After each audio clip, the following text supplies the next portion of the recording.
പരിശ്രമിച്ചാൽ നടക്കാത്തതായി ഒന്നുമില്ലെന്നും അതിൻ്റെ പര്യവസാനം ശുഭമാണെങ്കിൽ അത് നമുക്ക് തരുന്ന ആനന്ദം വളരെ വലുതാണെന്നും മനസ്സിലാക്കണമെങ്കിൽ നമ്മൾ പരിശ്രമിക്കുക തന്നെ വേണമല്ലേ. ഇത്രയും വലിയ കാര്യം എന്തോ പറയുന്നതെന്ന് ചോദിച്ചാൽ, എനിക്ക് ബിരിയാണി വെക്കാൻ അറിയില്ല എന്നൊരു തവണ ഞാനൊന്ന് പറഞ്ഞതിന് എന്നെ ആരെല്ലാം എന്തെല്ലാം പറഞ്ഞെന്നറിയാവോ.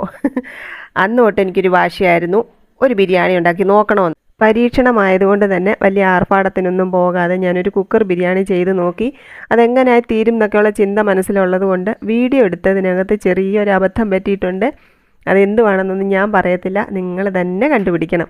അപ്പോൾ അതെന്താണ് നമ്മുടെ വീഡിയോയിൽ മിസ്സിങ് ആയ ഭാഗം എന്ന് നിങ്ങൾ കമൻ്റ് ഇടണം കേട്ടോ. എന്തായാലും ബിരിയാണി സൂപ്പറായിരുന്നു. പിന്നെ നമ്മൾ പാചകത്തിൻ്റെ വീഡിയോസൊക്കെ ഇടുമ്പം റെസിപ്പി വീണ്ടും വീണ്ടും ചോദിക്കുന്നവരുണ്ട്. അപ്പോൾ നിങ്ങൾ ഈ വീഡിയോയുടെ സൗണ്ട് മ്യൂട്ടാക്കിയിട്ട് കണ്ടാൽ നിങ്ങൾക്ക് റെസിപ്പീസ് പെട്ടെന്ന് പിടികിട്ടും. സംസാരം ശ്രദ്ധിക്കുന്നത് കൊണ്ടാണ് മനസ്സിലാവാത്തത് കേട്ടോ. അപ്പോൾ ഇതെന്തായാലും വിജയിച്ചു എന്ന് വേണേൽ പറയാം.